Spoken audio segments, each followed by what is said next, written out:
Hey guys, what's good? Today we'll be talking about how to get a jack chest. So a couple of principles to keep in mind. These apply to all the movements we'll be showing today. Progressive overload, meaning like make sure you're progressing over time in all the movements, whether that's a little bit more sets, a little bit more reps, or obviously the obvious one is the load, right? And the last one people don't think about is getting better at the movement itself. If you're able to get better control, that's also progression, right? So making sure you're progressing on all these movements, that's how you're gonna grow. Second thing is gonna be volume and frequency, meaning if you recover from your chest training in 2 days, do some more chest after 2 days. You can stimulate it more often, you're probably gonna grow it a little bit faster. Third biggest thing, you gotta eat food, man. Don't be scared to put on some weight. That's how you're gonna put on tissue, that's how you're gonna grow, okay? Let's get into our chest training. Number one thing we're gonna start off with is a cable fly to start the chest kind of workout. Main thing here is it gets your shoulder blades moving and your chest kind of like, people use the term pre-exhausted, right? So the goal here is to get a jack chest. We don't really care about pushing too much weight. As you get stronger, you'll be able to push weight. So the cable fly is a good way to pre-exhaust the chest and get started. So here we're gonna do 2 sets, 12 to 15 reps, okay? Key point here is gonna be focus on the stretch back here, right? You can't do this in a pressing motion, and then pause in the middle. Full stretch, and then pause in the middle. Full stretch, pause in the middle.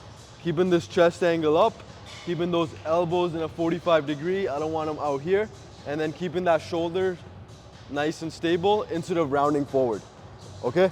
So keep that chest position neutral, elbow position 45 degrees, and then squeeze. Fully back, full squeeze, okay? So start the chest day or whatever push day with a cable fly, 2 sets, 10 to 15 reps. Let's get into our second movement. Okay guys, so the primary movement today is gonna be an incline Smith machine press. Main thing here is it's a stable movement.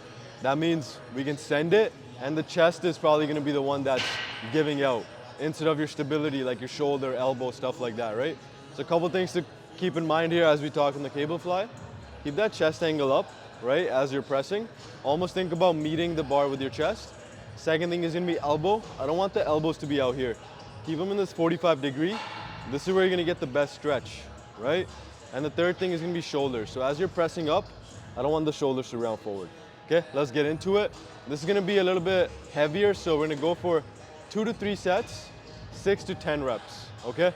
And go fail, just get jacked. Good. So I like holding it right outside, shoulder width right here, chest angle up.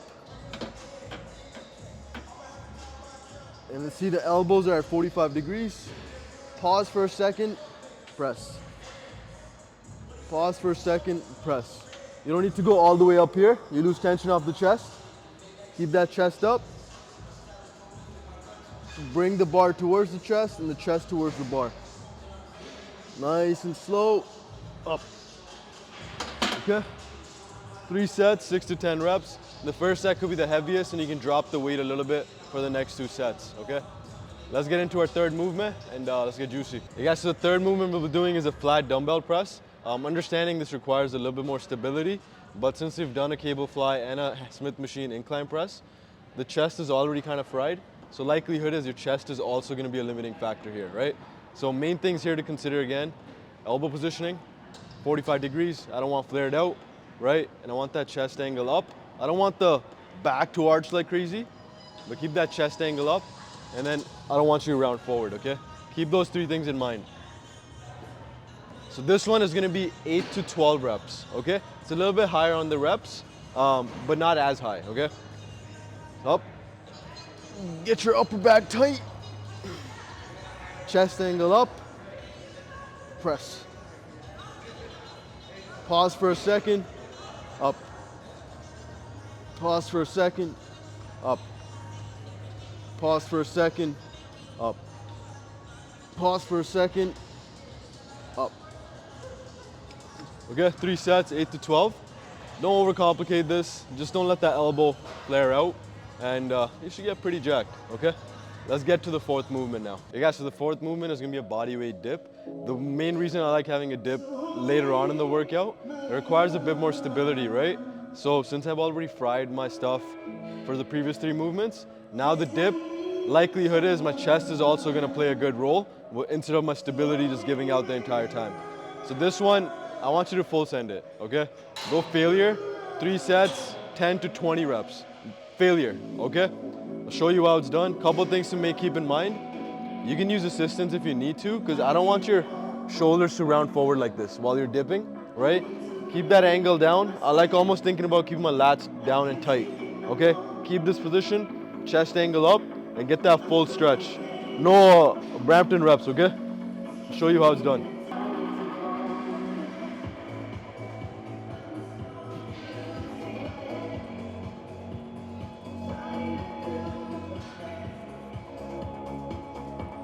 So I don't want the shoulders to round forward like this.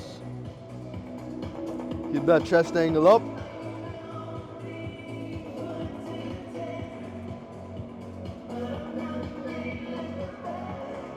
One thing, if you saw there too, what I was doing is I was almost pushing my torso back as I was going down. Okay, it's like a hip hinge, right? Where you're pushing your torso back. My chest is pretty fried now, but we're gonna finish it off with one last movement, okay? Let's get into it. Okay guys, so the 5th movement we're doing is a machine chest fly. Main thing here is really focus on that stretch position. Okay, so like a pressing movement that we've done so far, we're not able to go through that full range, right? But in this, we can go for that full stretch. So we're gonna do 3 sets, 10 to 15 reps, failure. Full send it, okay? So I'll show you how it's done. I like taking an inhale when you start the movement, so keep that chest angle up. Elbows not out here. Elbows at that 45-degree angle. And then you can pretty much end it off here. You don't have to go like this. This is stupid, okay? You're losing all the tension off the chest. Keep the chest angle up. Focus on the stretch. Holy, nasty stretch. Pause. Nasty stretch. Pause. Nasty stretch. Pause. Okay?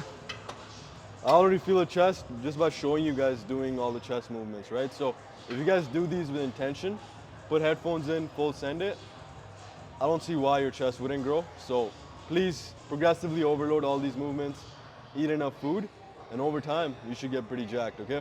One last thing I'm gonna say is, you don't even have to do a full chest day like this, right? You can separate these movements throughout the week. So you can add 2 movements to like your first upper body day, and then another 3 movements to another upper body day. That way you're getting a different chest stimulus on 2 separate days, right? So constant growth is in progress, but hope this helps. Any questions, comment below. But yeah, let's get jacked, okay?